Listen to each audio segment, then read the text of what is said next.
FSN Radio. It's all about what's next. Go to financialsurvivalnetwork.com and sign up for your free weekly newsletter. You'll also get 3 free reports. The Financial Survival Network. It's all about what's next.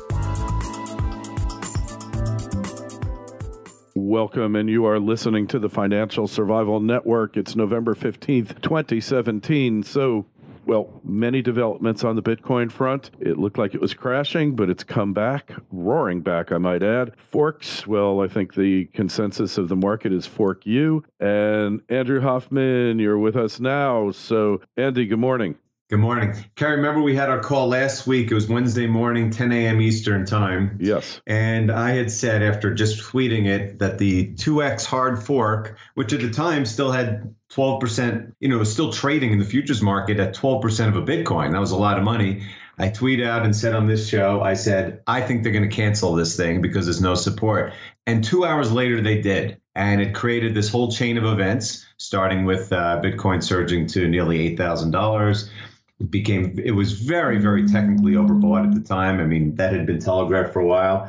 And then what you had right after this was this is maybe the fourth attack of this BCash. BCash, or Bitcoin Cash, was a hard fork, a very unfriendly, malicious hard fork that occurred back in August by some of what we call the bad actors of the industry, that are trying to throw their weight around while they still can, because pretty soon the institutional community will be so enormous that they will be thrown off like the little minnows that they're going to be. But they've attacked Bitcoin many times with these psychological attacks, and they manipulate the markets. And so hence, right after the SegWit cancellation, they pushed up this BCash from 4,500 up to 2,500 and got Bitcoin to fall from almost 8,000 down to 5,500, which, by the way, the first time it had been at 5,500 was only about 3 weeks ago.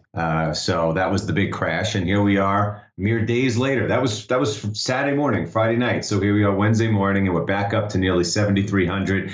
BCash is down 50%. The whole scam is over. And I think that as we are turning the corner now that these hard forks are all done. And I think next year is going to be a year like nothing ever seen in financial markets, ever. I think the amount of capital investment from both financial community and just the VCs and all the investment, especially now that SegWit has been activated and all these technological upgrades are available to Bitcoin, there's going to be an influx of capital into the crypto sector like nothing seen since the top of the dot-com bubble, except this is not a bubble. This is the beginning of the biggest change in financial history. Hey, and before I forget, because I did forget, be part of the show. Email us your thoughts. Don't hesitate to leave any comments on the site and the Twitter feeds at Kerry Lutz. So, Andy, we got a question from an FSN member, the community, and he basically says, Andy and Kerry, what will happen if countries in the EU, China, the US, and the EU band together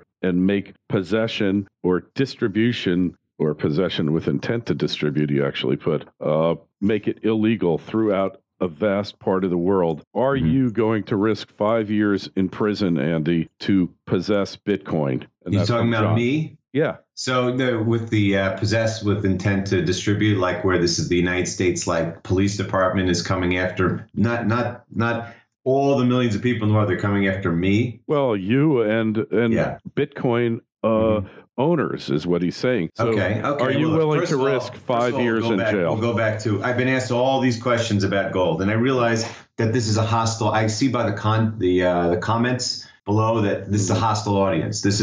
I'm realizing that the people listening are people who want me to say that Bitcoin is going to fall apart and that gold is going to go up. But the point is, I can answer the same question. It's two parts to this answer. Going back to early 2012, at Mars Franklin, I wrote Priceless Precious Metals versus Worthless Dollars. That was my article that answered all the what-if questions when people said, well, why would I want to buy gold? The government will just confiscate it. They'll windfall profit tax it. They'll ban it. They'll nationalize mines, all that stuff. And my answer was that the governments are reactive. They don't do things like that until until they are forced by circumstances, meaning the dollar is already crashing and gold is soaring and no one wants dollars and everyone wants gold. And in which case, you'd be happy to have the contraband gold. The bigger difference, though, that yes, it is very hard to confiscate gold. I mean, you don't really know who has it, and it costs a lot of money to try to find out who does it and all that stuff. But in gold's case, it's actually a lot easier to confiscate gold than it is to confiscate Bitcoin. And a black market for gold, let's say they did that, the black market for gold, yes, it would occur, but it would be much more difficult to do. You got to transport it around. You got to find people who are going to take these big, heavy things and pay you in cash and all that kind of stuff. Whereas Bitcoin, for one, it's a decentralized global network, so you can't ban it. I mean, the government of China just shut all of the exchanges. All of them. And guess what? The transactions in China have exploded. They just used the over-the-counter market, localbitcoins.com. It also accelerated the use of the development of these decentralized exchange platforms that are going to be ubiquitous in a few years. And not only that, there's now a satellite satellites have been launched, so you don't even have to use the internet. You can actually transmit Bitcoin through the satellite system. And again, it's a global network. So where one country may not like it, other countries love it.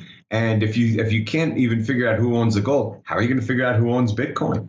I mean, Bitcoin, you don't even need to store it. You can literally store it in your head. You can just have a private key, which you burn the paper and memorize the keys. Whereas gold, I mean, yeah, you can hide it. That's good. I mean, it's hard to get something that's hidden, but it is much harder to hide gold than it is to hide Bitcoin. And again, if the government is going to admit that Bitcoin is such a scare to them, it's the same with gold. Just like if they said we're confiscating gold, the price in the global market would explode. And if they tried it in Bitcoin, first of all, people would laugh because how are you going to confiscate it? How are you going to ban the usage of the holding of Bitcoin when you don't even know who has it? And you can easily transact it. In fact, it's right now it's semi anonymous. I mean, there are coins like Monero, which are completely anonymous coins where there's no way of knowing any transaction. And right now, Bitcoin is not completely anonymous, but it's unbelievably expensive to track down transactions. But now that SegWit's been activated, one of the things they're going to be adding is full anonymity. But I mean, if the government tries to I do believe the government will. I think the IRS is going to lose their mind. I've been writing about how they just said that Coinbase has 500,000 users and only 900 reported any kind of gains or losses because there isn't even tax policy and what kind of policy they're going to make? How can you even figure it out?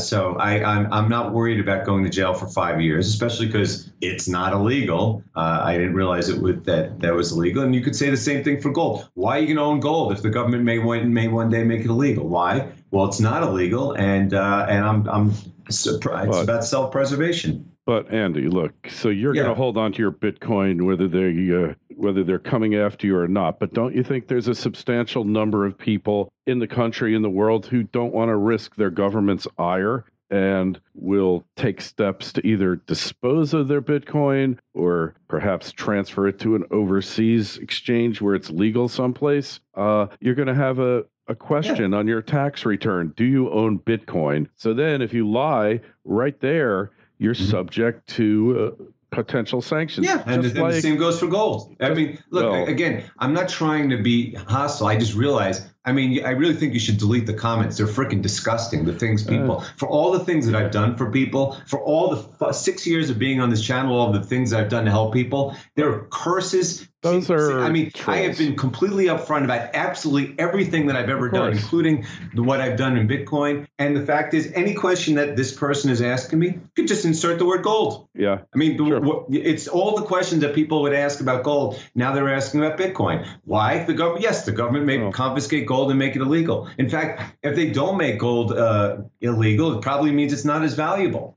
So maybe you should consider owning something that's going to be considered more valuable, or maybe not. I mean, everyone can make their own choice. But these are the same questions that people have asked about gold for years. There's nothing different about Bitcoin. The only difference is it's much easier to store Bitcoin, and unlike gold, the global adoption of Bitcoin is exploding. Yeah. Hey, well, look, as far as who's posting comments on the site, it's like that's a tiny minority, and unless they say something that's totally Curses. They could curses. curse. I don't care about that. They are disgusting. Yes. Let them put it up there. If that's Okay. if that makes them feel powerful, it makes no difference to me. I mean, you won't even believe some of the stuff that I get in my mailbox, which reminds me, just send me an email, kl@kerrylutz.com, and I'll share it with Andy.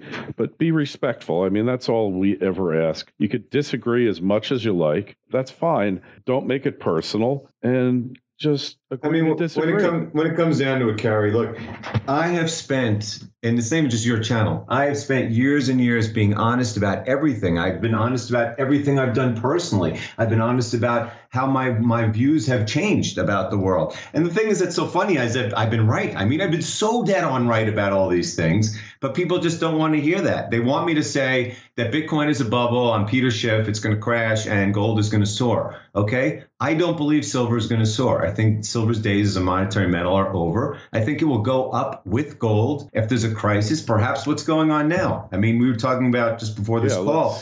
I noted the other day, I was like, wow, high inflation numbers, and all of a sudden the yield curve collapses and the dollar and interest rates. I mean, maybe something's changing. Maybe we'll actually have a real crisis. Because as far as I'm concerned, that's what's going to free gold is a real crisis. There's nothing else that's going to free gold from the clutches. I mean, you look what's going on today. You know, it has to be more than the Dow falling 100 points. It has to be a real crisis, and it's going to happen. And when it does, gold is going to do very well. Silver will move up directionally with it. I doubt that they're going to see any material change in the gold-silver ratio. And the biggest benefactor is going to be Bitcoin. That's just the nature of the world. It's like I wrote today at CryptoGoldCentral.com. I wrote an article called Digital Flowers. It's one of this guy, Mike Novogratz. He's like one of the biggest crypto hedge fund guys. He's going to be a name that's going to be as well known in the next few years as Warren Buffett. And he said, look, it's going to be a time soon, you know, my daughter is going to accept digital flowers as happily as my wife accepts real flowers. And that's exactly what the world is turning into. And it's turning into that rapidly. So either educate yourself about where we're going, observe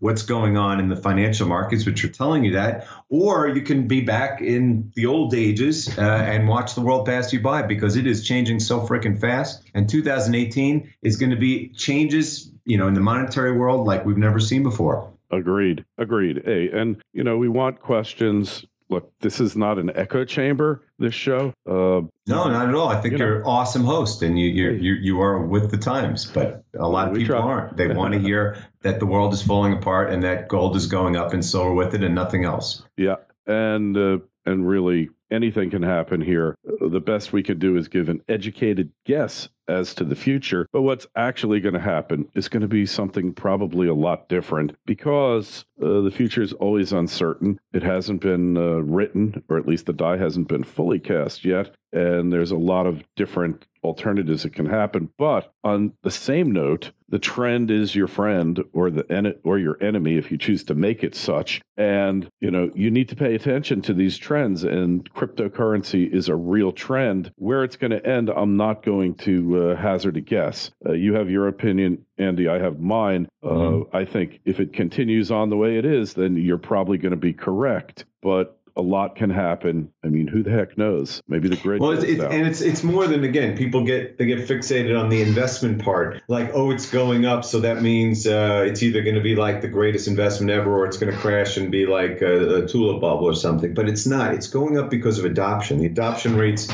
are matching the growth, and it's the efficiencies. And these are the things that I talk about. I mean, go to CryptoGoldCentral.com, get a free 7-day trial. You'll be hooked on it. Aside from the quantities, the amount of things that I'm posting, but you'll learn so much. It's changes in the world. It's digital flowers. It's the fact that credit cards are taking 3% of every transactions and wire fees, and you want to get anything done with your bank. Yeah. I can't even go into the bank. I want to throw up when I'm in the bank. They're so inefficient and stupid. This is what cryptocurrency does. It gets rid of all that stuff. I read today that Square, the payment processor, they are doing trials now on accepting Bitcoin and allowing people to buy and sell Bitcoin Bitcoin, because that's what people want. That's the nature of the world. Visa and MasterCard are already dinosaurs. They are just living on inertia that's going to be just like BCash is inertia. It's going to dry up quickly because they are usurious and they are unnecessary. And the same goes for the whole banking system. And then, of course, there's a money system. I mean, what have I been talking about for 15 years? Fiat currency system is Flintstonian compared to the Star Trek world going ahead. Everything about fiat currency is destructive. It has defined my career and my life, watching these monsters destroy the world, which is getting worse every day. You know, they rig the markets, and then you watch the debt exploding and the purchasing power. Again, yesterday, the highest PPI reading in 6 years. And, we're going to raise rates, except rates are plunging. What I say about back in January, 2.5% and upset. Interest rates on the two, they could talk all they want. The 10-year yield will never get over 2.5% until we have hyperinflation, because rates cannot go up because of all this debt that's going parabolic. And what are they going to do? They're going to print more money. The ECB, Bank of Japan, they're still in full retard mode of printing. You got the Swiss bank is telling us that they own $90 billion of U.S. stocks alone. And of course, the Fed, for all their talk, the interest rate is still just 1%. And guess what? Any kind of crisis here, you can forget that December rate hike. So we'll end the year at 1% and not having touched this balance sheet, which is still at an all-time high, despite all the talk about, their tapering or exit strategy. It's all a bunch of lies. And what they're going to do is they're going to keep printing more money. They can find some kind of excuse to accelerate the printing money. And all the while, people are going to be exiting the system, except they're going to be exiting, a little bit for gold. And gold could have a really nice run as a result. But the majority of this is going to be going into crypto. This is the future of money. It's the future of wealth storage. It's the future of everything. It's right in front of our eyes. It's screaming at us that this is happening. So it's up to people to decide, do I want to cling to the past, to something that's not happening, or do I want to look forward to the future, even if I have to change my whole mindset? I did. It took me 2 years to do it, but I did. And I know that I'm in the right. And, it's up to you, people. Do the research and decide what direction you think the world's going in. Yeah. Well, what the direction it's going in, we are pretty sure of that.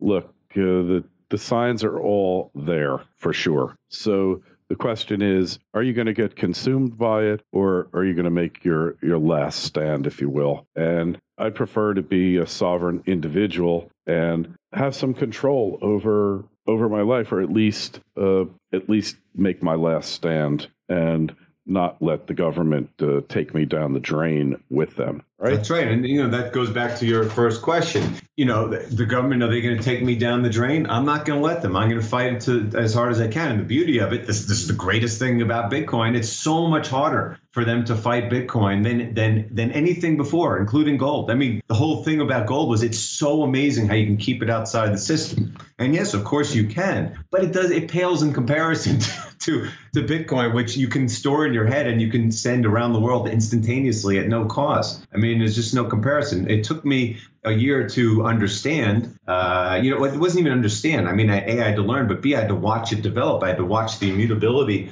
of the blockchain through all these attacks. And these latest attacks pretty much is what was the final battle. The 2X and this BCash, it's over. They lost. I knew they would, but we had to see it. And earlier this year, when some of those battles were going on, I wasn't sure what would happen. Hence the risk that we took, but it was a good risk. And now I believe that the network is not only immutable, but now it's been upgraded to the point where it's ready to be taken prime time. And wait till you see how much institutional money moves into the sector this year. And they're going to be moving out of fiat. That's what's going to happen. I mean, look at these ridiculously the most overvalued financial markets in history. Stocks, bonds, real estate, all because of money printing, except it's on a house of sand. And if you have any kind of crisis, if what we're seeing today is are they going to turn it around as always, or is it going to turn into a crisis? Eventually, we're going to have the mother of all crises. So we'll see what happens. Yeah, we know for sure that is coming. We know it. There's not even a question about it, Andy,